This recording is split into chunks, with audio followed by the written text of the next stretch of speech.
गजाननं भूतगणाधिसेवितं कपित्थजम्बोफलचारुभक्षणम् उमासुतं शोकविनाशकारकं नमामि विघ्नेश्वरपादपङ्कजं नमः परमहंस स्वादितचरणकमलचिन्मकरन्दाय भक्तजनमानसनिवासाय श्रीरामचन्द्राय कृष्णत्वदीयपदपङ्कजपञ्जरान्ते अद्यैव मे विशतु मानसराजहंसः प्राणप्रयाणसमये कफवातपित्तैः कण्ठावरोधनविधौ स्मरणं कुतस्ते नारायणं नमस्कृत्य नरं चैव नरोत्तमं देवीं सरस्वतीं व्यासं ततो जयमुदीरयेत् श्रीलक्ष्मीनाथ समारंभां नाथया मुनिमध्यमाम्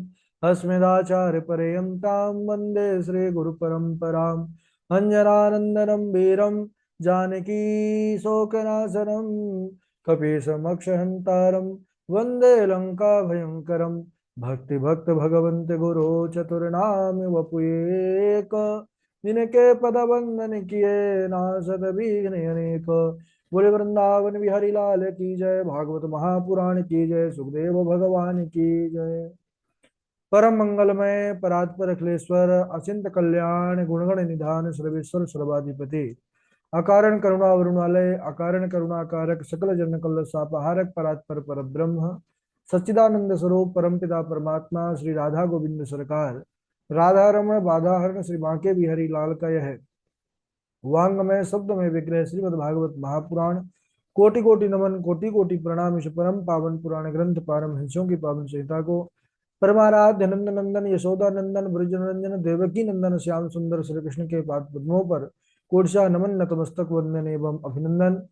उनकी आह्लादनी शक्ति प्राण प्रिया जगत वंदनी वृषभान वंदनी भासुती जगदीश्वरी बरसाने वाली श्री किशोरी जी के पावन चरणार बिंदों पर कोटशा प्रणति। समस्त भूतादिक सिय राम मैं सब जग जानी करहूँ प्रणाम जोरे जुग पानी। हम सबका यह परम सौभाग्य कि भागवत साप्ताहिक कथा सीखने का विचार संकल्प लेकर के एक स्थान पर एक साथ जुड़ करके इस कक्षा के माध्यम से साप्ताहिक कथा की तैयारी कर रहे हैं। बड़ा ही आनंद आ रहा है और हम सब इस समय बड़े ही पावन चरित्र पर बने हुए हैं। कल के दिवस पर चर्चा चल रही थी कि जब एक बार नारद जी ने अपने पिता ब्रह्मा जी को ध्यान करते हुए देखा तो नारद जी ने पूछा कि हे पिताजी, सृष्टि का निर्माण आप करते हैं, सब आपका ध्यान करते हैं, आप किसका ध्यान करते हैं? ब्रह्मा जी ने कहा कि हे नारद, इस जगत का जो निर्माण का कार्य है वह केवल मैं निमित्त मात्र हूँ। जगत का आदि कारण तो परमात्मा श्री हरि नारायण है और उन्हीं नारायण से ही सब है। कहते हैं जितना भी दृष्टिगोचर हो रहा है ना, नारायण परा वेदा देवा नारायणांगजा नारायण परा लोका नारायण परा मखा नारायण परो योगो नारायण परम तपः नारायण परम ज्ञानम नारायण परागति। जप तप योग तपस्या ध्यान ग्रह नक्षत्र तारे इन सब का पर्यवसान भगवान नारायण में ही है।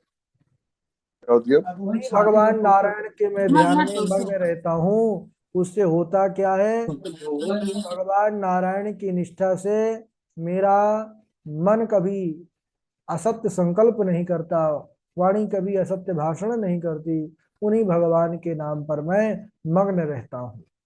न भारती मेंग मृषोपलक्षते न वै क्वचिन में मनसो मृषा गति।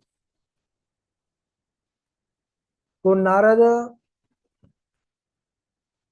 जब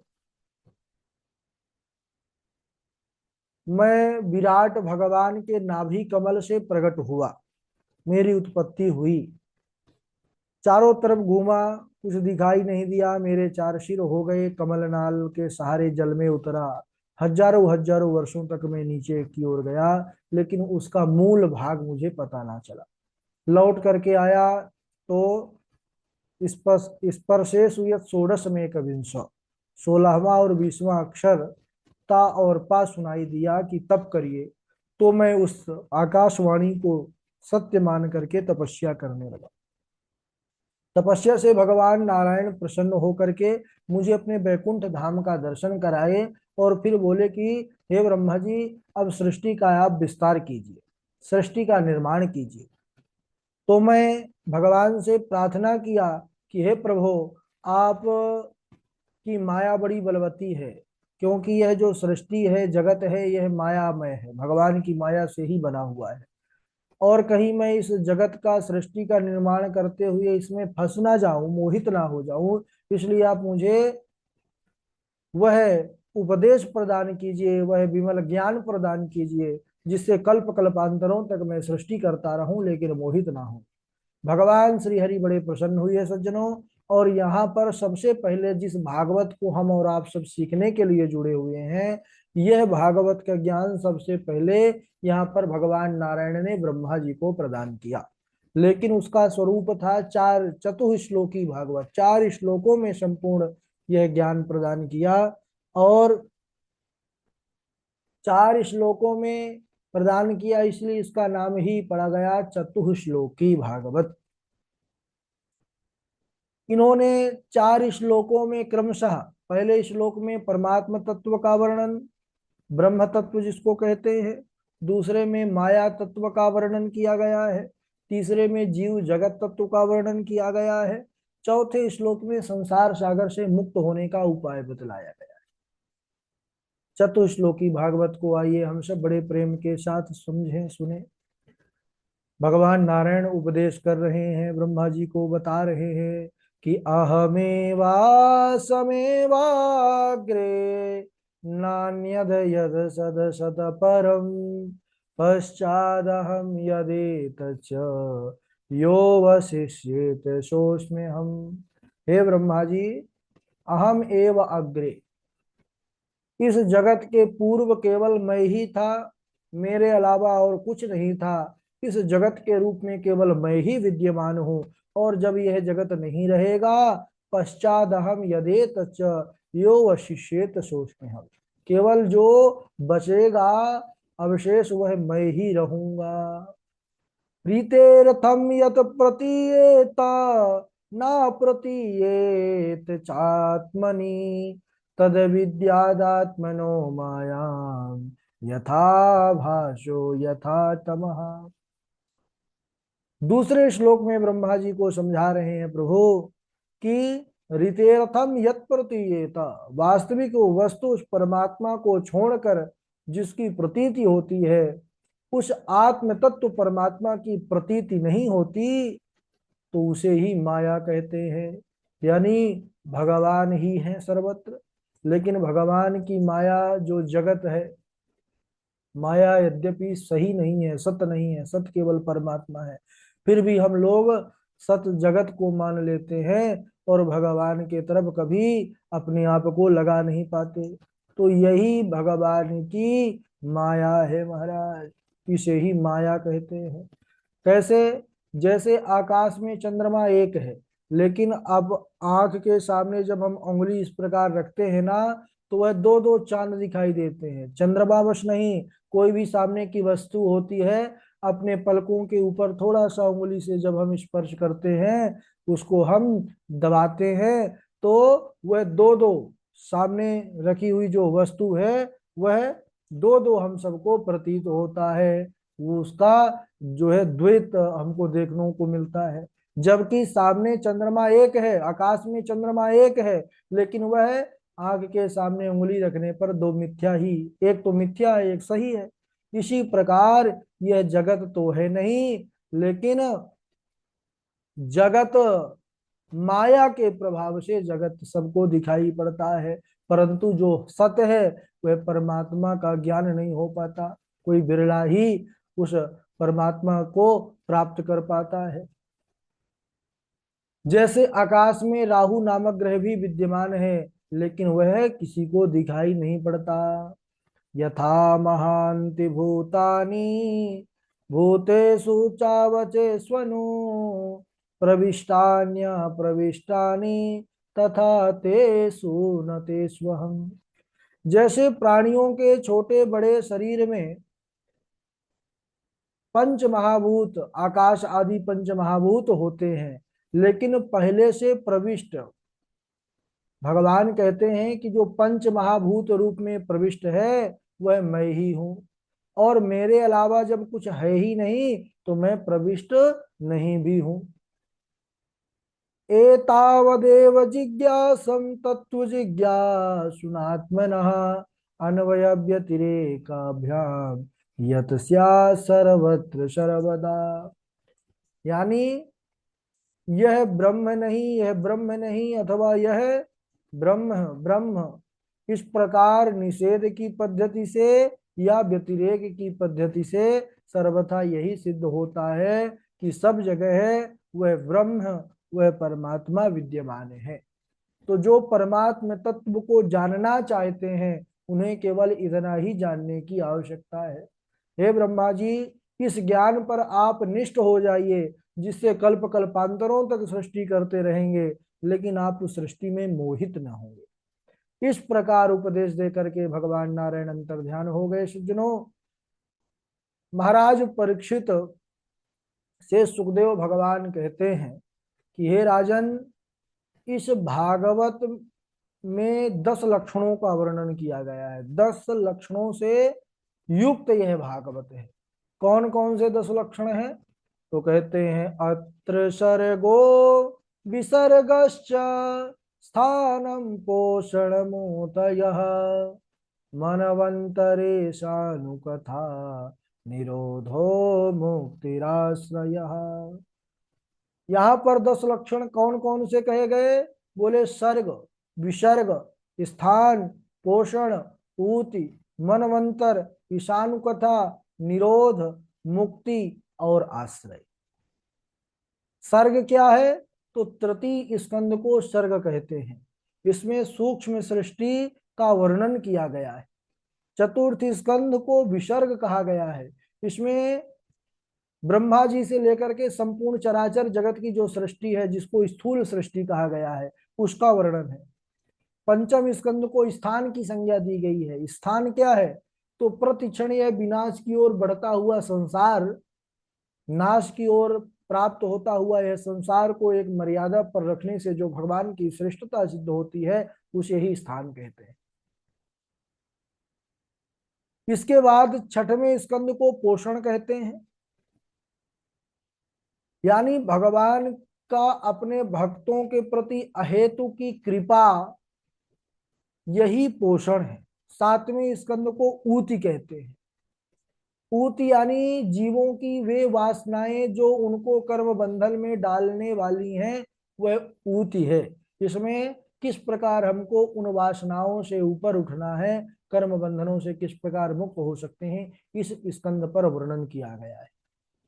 आठवें स्कंद को मनवंतर कहा गया है। सज्जनों, मनवंतराणी सद्धर्मा, यानी जो प्रत्येक मनवंतर में होने वाले जो राजा हैं, जिनका सुंदर यश का वर्णन जिसमें किया गया है, मनुओं की, जिसमें प्रत्येक मनवंतरों में आने वाले जो राजा हैं उनका शुद्ध स्वरूप, शुद्ध चरित्र जिसमें वर्णन किया गया है, वो उसे मनवंतर कहते हैं। नौवें स्कंद को ईशानु कथा कहा गया है। ईशस्य चा भगवतः भक्ता नाम कथा चा ईशानु कथा, यानी जिसमें भगवान तथा भगवान के प्यारे प्यारे भक्तों का आख्यान हो, कथा हो, उसे ईशानु कथा कहते हैं। दसम स्कंद को निरोध कहा गया है। यह निरोध क्या है? तो जब भगवान योग निद्रा का आश्रय लेकर के शयन करना चाहते हैं, उस समय जीव अपनी उपाधियों के साथ प्रभु में लीन हो जाता है, वही निरोध है। 11वें स्कंद को क्या कहते हैं? मुक्ति हित्वा अन्यथा रूपम स्वरूपेण व्यवस्थिति। 11वें स्कंद को मुक्ति कहा गया है। अनात्म भाव का परित्याग और अपने वास्तविक स्वरूप परमात्मा में स्थित होना ही मुक्ति है सज्जनों। और 12वें स्कंद को आश्रय कहा गया है। यानी इस जगत की उत्पत्ति प्रलय जिस तत्व के द्वारा प्रकाशित होता है, वह पर ब्रह्म ही सबका आश्रय है। सुखदेव जी कहते हैं कि हे परीक्षित, इन 10 लक्षणों से युक्त श्रीमद् भागवत महापुराण को ब्रह्मा जी ने नारद जी को सुनाया, और अब मैं वही कथा तुमको सुनाऊंगा।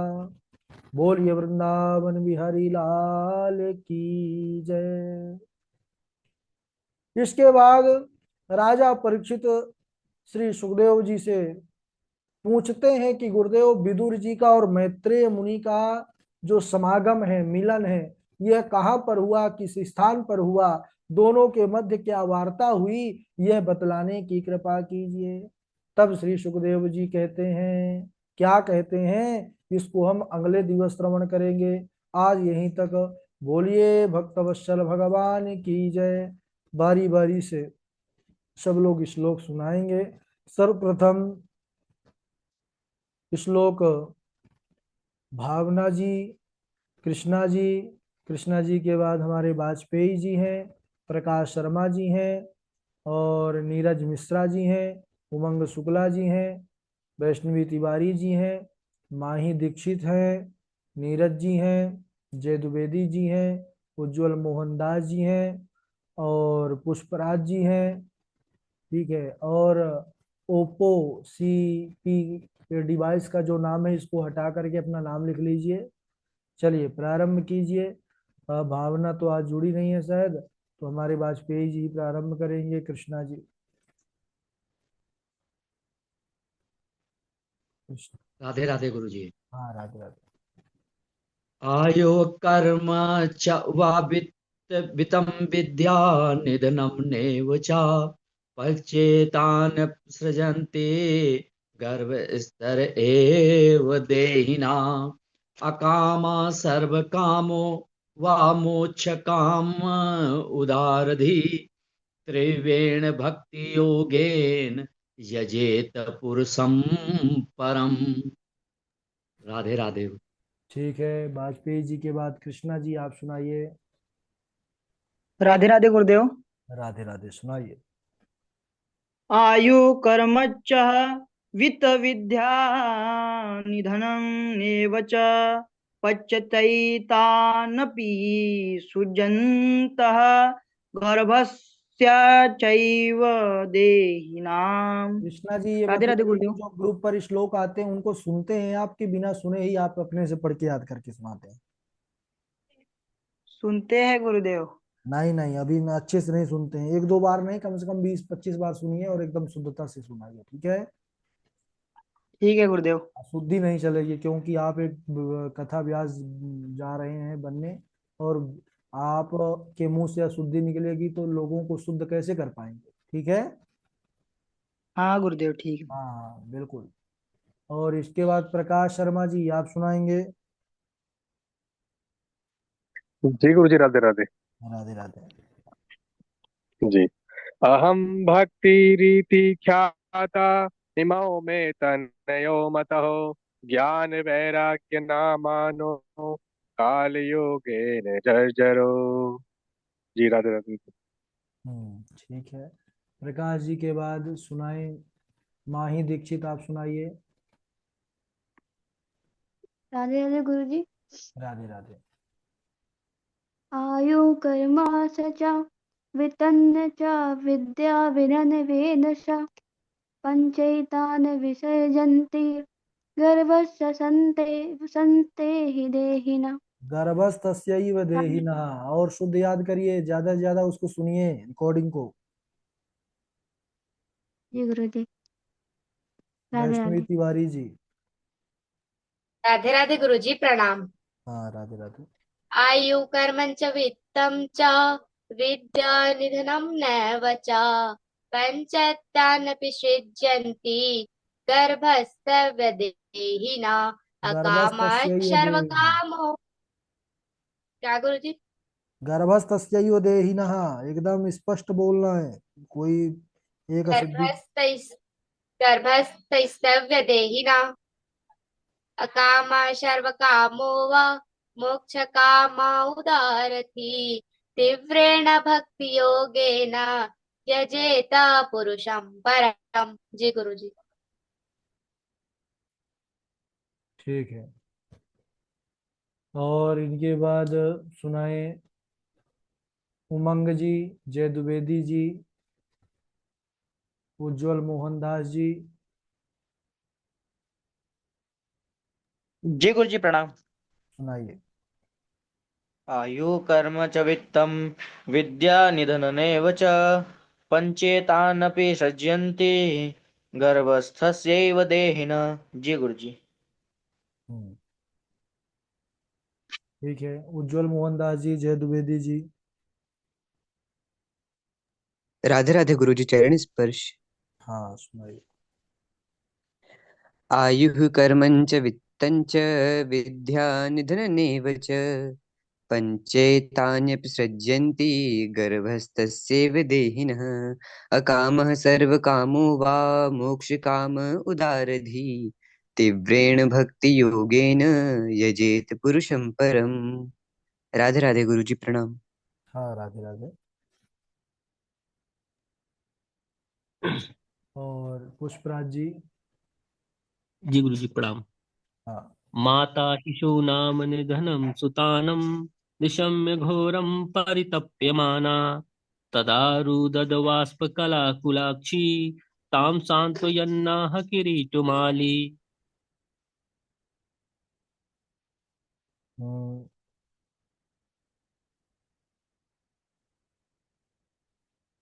और कौन है जो नहीं सुनाए? संतोष जी, आप सुनाइए। संतोष मिश्रा जी। गुरु जी प्रणाम। राधे राधे। हाँ हाँ, राधे राधे। सत्यां छितौ किं कशिपोः प्रयासैर्बाहौ स्वसिद्धेः पुबर्हणैः किम् सत्यञ्जलौ किं पुरुधान्यपात्र्या दिग्वल्कलादौ सति किं दुकूलैः क्षीराणि किं पचि न सन्ति दिशन्ति भिक्षाम् नैवाङ्घ्रिपाः परभृतः सरितोऽप्यशुष्यन् रुद्धाः